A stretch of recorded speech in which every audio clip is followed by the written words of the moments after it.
One of the truly wonderful things about sewing is that you can make something totally unique. Beautiful machine embroidery or creative smocking creates a one-of-a-kind finished product that is truly an heirloom. By adding some creative stitching and decorative buttons to a plain suit design, it makes it suddenly chic and elegant. You can embellish a tote with a monogram and decorative cording, and it becomes a showstopper. I am so glad you are with me today in my sewing room. Let's get started.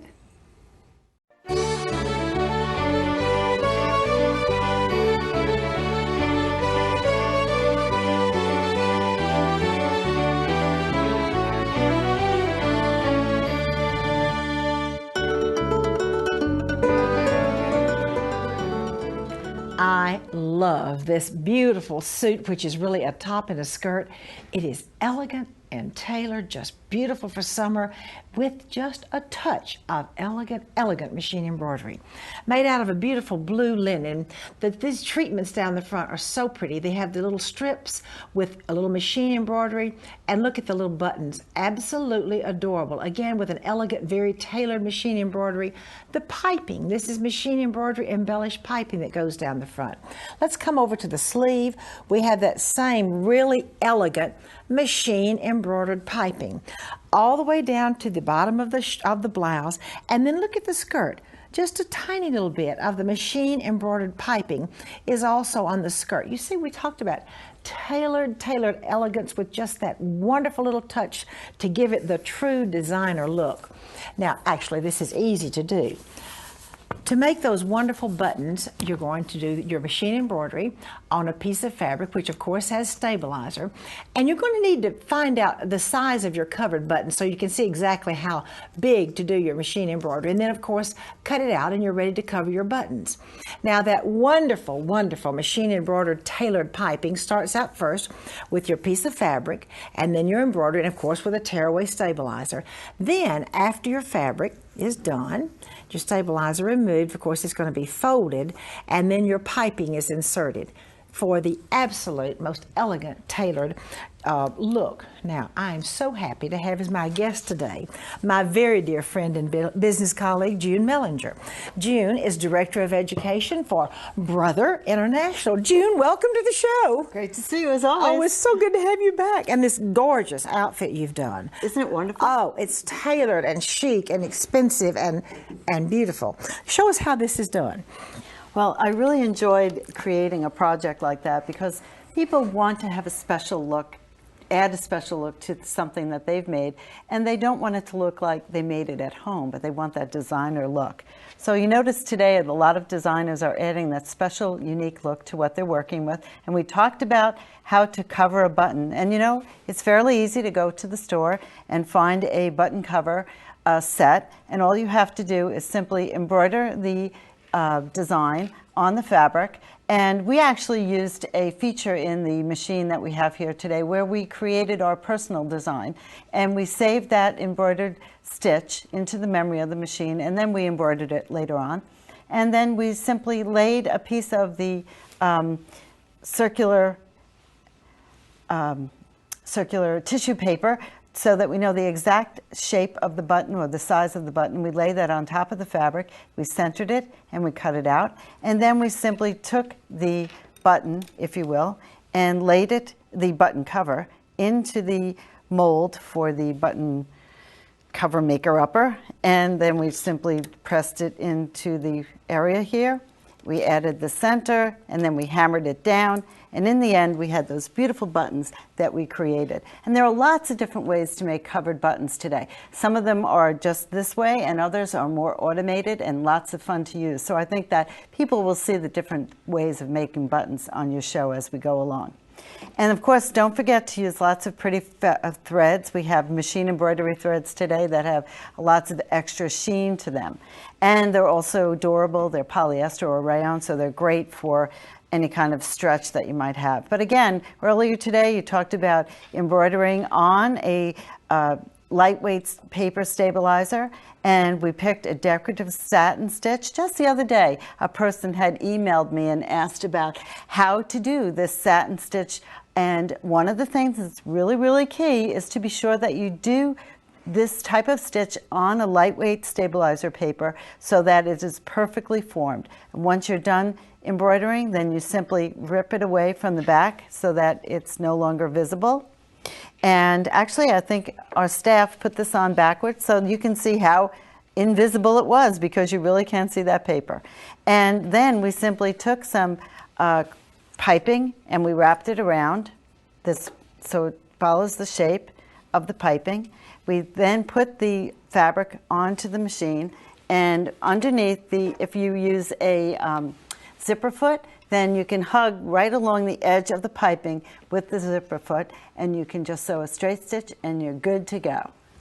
Absolutely fascinating. Now, June, let's look one more time at this. I'm going to let you put it over there. We're going to look at this one more time. And just let's really talk the only about thing. it. Okay, talk about those little pieces in the middle too. Those are adorable. I really like the fact that we covered the piping with the decorative embroidery, and then we said, why not kind of make a bridge across the center? This is kind of like a false placard on the blouse. And we just added a bridge across the center, and we put some more piping in, and then we put the covered button right there in the center, and it really, really has a very special look to it. And on the back of the blouse, we have some more plain covered buttons. So I really think that anyone that tries this out is going to become addicted to it, because it really, really is a cool way to make a very personalized piping for any garment that you're working on. Personal and very tailored and very chic. Just enough is what just enough. And aren't those colors so pretty for summer? Beautiful, beautiful. Wonderful. All right, and now June has some sewing inspirations to share with you.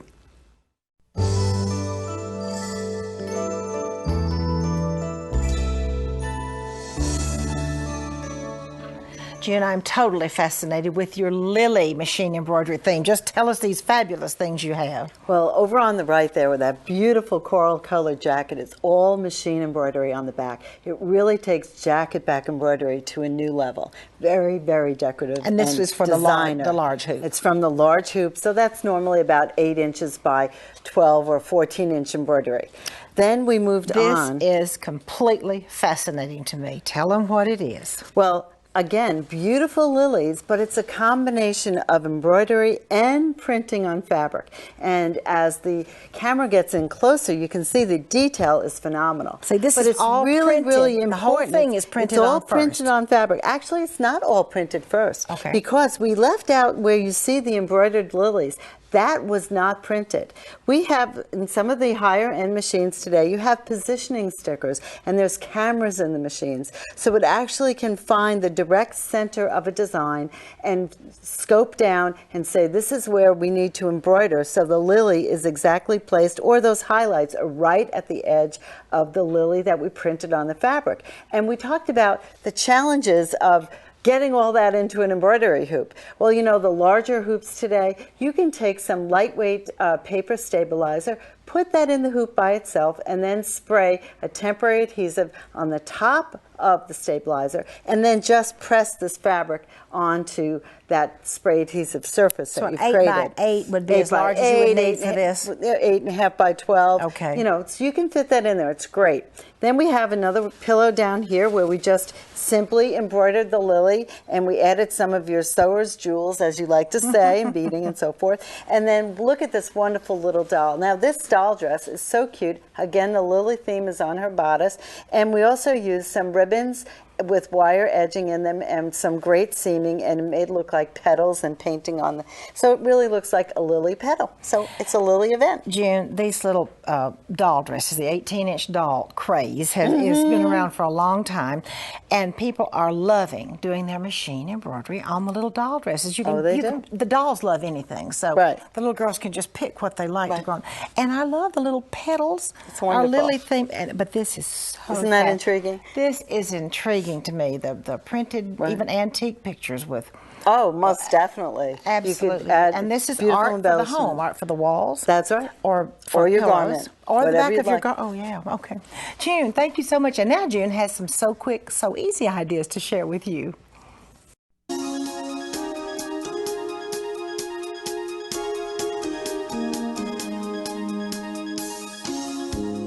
June, show us your quick project, which is adorable.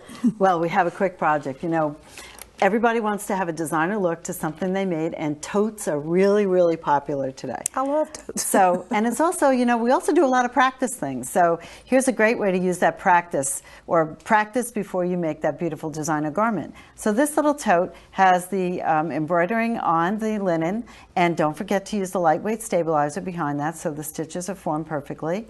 And then after we finished practicing there, then we said, let's embroider on a piece of strip of the linen, and then we put the piping around it and inserted the piping. So I've learned how to insert my piping and embroider on the linen, and of course put straight stitching on my handles. And on some of the higher end machines, we actually have edge stitching, not an edge, a edge finder, so that it actually finds the edge of the fabric and you have perfectly straight stitches. It's amazing.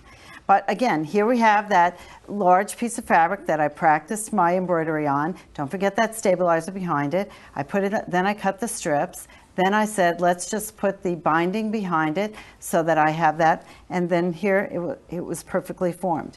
And you know, we have some more on the back here that I wanted to show you as well. But before I'm done, I wanted to show you the back of the tote because it really is so surprisingly cute. We have a great little monogram, two-tone monogram on the back. Two-tone monogram. You know, monogramming's hot today. Oh, so is it here hot it takes today? from a cute little tote that looks perfectly monogrammed, and again, the designer edition with the piping that's been embroidered and the practice piece down the middle. You could even put that monogram right in the middle. It would be pretty to go. It'd be very pretty. Machine embroidery on machine embroidery. Oh, June, thank you so much for all of your wonderful projects and your ideas, and for being here with me today on my sewing room. Always a great treat to be here. And now we have some designer techniques to share with you.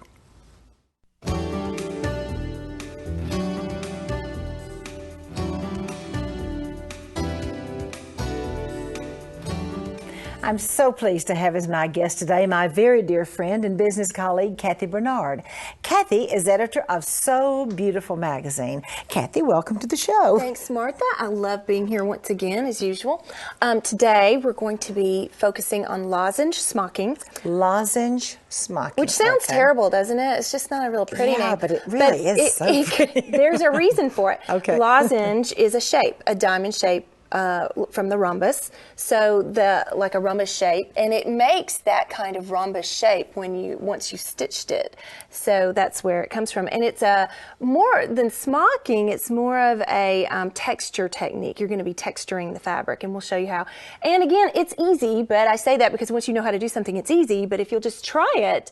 It really is easy, and I'll show you how. But this dress was designed by Judith Marquis, and this is her little breeze pattern, and it was featured on the cover of our very elegant blue issue that everyone loves so much, and it's our current issue. So let me go to the boards and show you how easy it is to actually do this.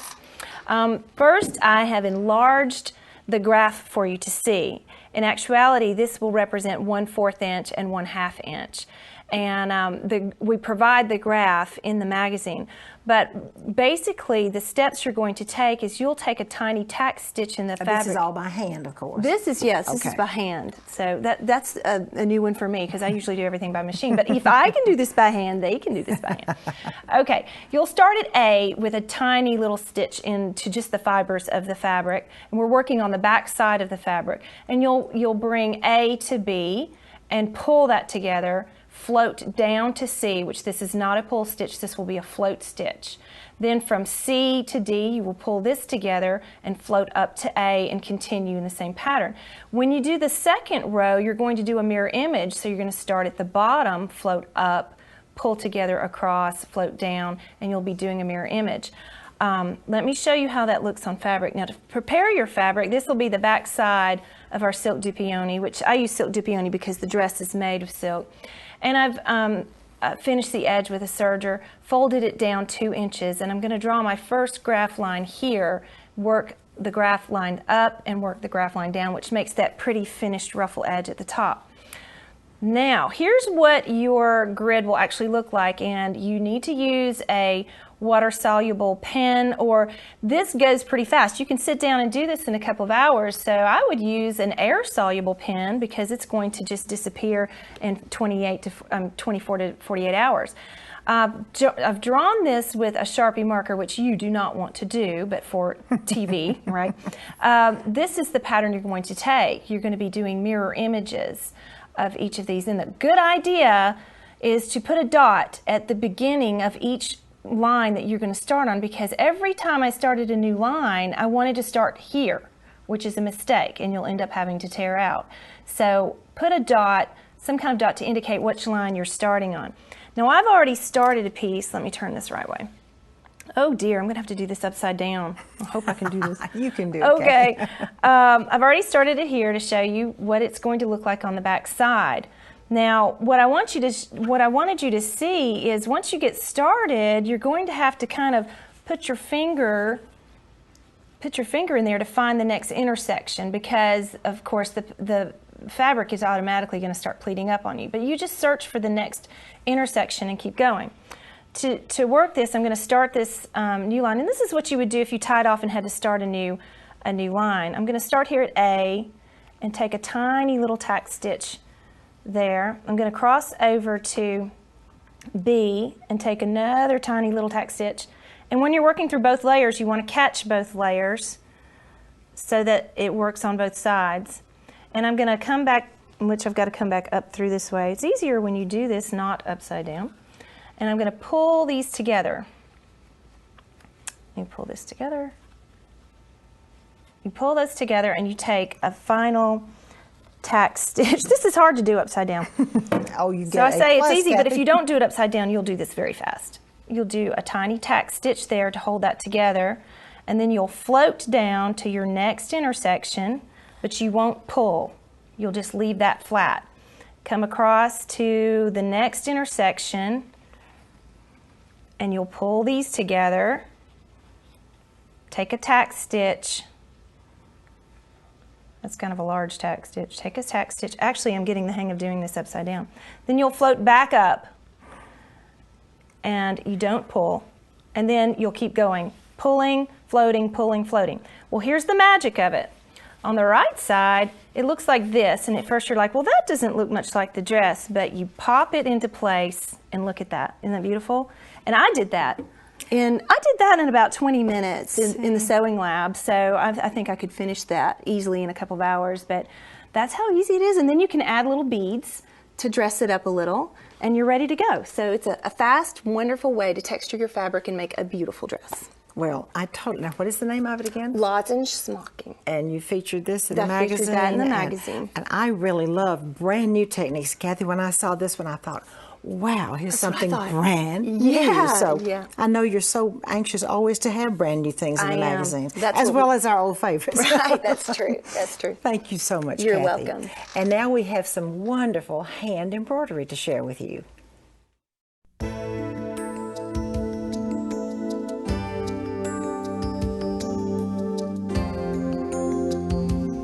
I'm so pleased to have as my guest today my very dear friend Gloria McKinnon from Australia. Gloria is an internationally known teacher and author of 16 books. For 18 years, the presenter of a weekly needlework segment on the Today Show in Australia. She has edited many Australian quilting and embroidery magazines and is a contributor to So Beautiful magazine. Gloria, welcome to the show. Thank you, Martha. Thank you for inviting me. Today we're going to look at our feather stitch that we've got in a variety of places. Each seam has been covered there. And I think that feather stitch is traditionally the stitch that's used on all of the old, when we look at antique quilts, it's always there. And we've talked about this before. I know it's probably my least favourite one, but I have to do it. So here we go. I'm going to do it. I have to. So the first one that I'm going to show you and share with you is just to do the single feather stitch. And then this one here is double feather stitch. And then this one is triple. And this one is sort of like an irregular feather stitch. So you can be a little bit more creative and have some longer stitches there. And then I like also just to add a lazy daisy and a straight stitch, like a little calyx around there. And then this one I've added some beads, but if you look at the underneath feather stitch there, that's really like a free form. I'm just all over the place with there, and that's fun to do. Not an ideal one for a seam. It's probably a better one to use if you were wanting to do like an underwater seam. Is really great, because then that can look like coral and it's really nice. So it's just a stitch that we need to know about. And then here I've used just French knots on it. And then this one here, I have used ribbons on here, a 4mm ribbon, and it's ribbon stitch. And of course there are many, many more variations of feather stitch. And so if I turn my work around, because I am going to stay within my lines here, because I'm pretending that this is actually a seam that I'm working on my crazy patch. So I'm going to come up at the left here, and then I'm just going to go across to the right, take my needle down, and my aim is that the distance from there to there is the same as the distance from there to there. And that's what I'm going to try really hard to do. And then I've got one stitch there. Then I'm going to turn this to this side, and then I'm going to do the same distance across on that side, and then come down the same distance below. And that needs to be level, and I think that's probably the best tip that I can give with that, is to make that level. Where I went in to my work, there needs to be level with where I came out. So now I'm back onto this side, and I need to be level, the distance between those two and down to there. So that's when we work with it as a single. And so really, that's all there is to feather stitch. But we are going to show you then what happens when we go over onto this side here. And then if we do double, well, then we would work with two of them on this side. And so in the same way as I aim to have the same distance, we would do the two there. But let's move down, and then on this one we would do three. But let's move down onto this one here, where we've got sort of the little spikes, prongs, whatever we want to call these. And then I would just put a ribbon stitch onto here. And when I do the ribbon stitch on here, I would just lay the ribbon down, and they just give the illusion of little buds that we're putting onto here. And so the ribbon stitch I'm pulling through onto the tip there. And then let's say I wanted to do a French knot, because this one here has a French knot there. Let's say I wanted to do a French knot. Now, whether I do the French knot in ribbon or whether I do it in with thread, it's the same. I would hold the ribbon or thread out to the side, sit the needle on it, wrap it once, close to the hole where I came up, put the needle through to there, and then just pull it with my left hand so that it goes down onto my work, and then I would pull it through. Because we don't want French knots that have little tails, and sometimes we see them with little tails. You know, we want these to sit down on our work, and that's how we get it, just by holding it out to the side, scoop, wrap down, and then pull it through, and then it goes through to the back. And of course with a bead you get a different look again, but you must make sure with the bead that you pull it tight so that the holes are on either side of the bead, that way, and so then the light catches the bead. So if we look onto there, we see that it's catching the light onto there. And coming back to this one, it was just a little lazy daisy that had a straight stitch around it. And so you can add lots of other things to it. Oh, Gloria, thank you so very much in this beautiful quilt and for all of your wonderful teaching tips. And now I have a piece from my vintage collection to share with you.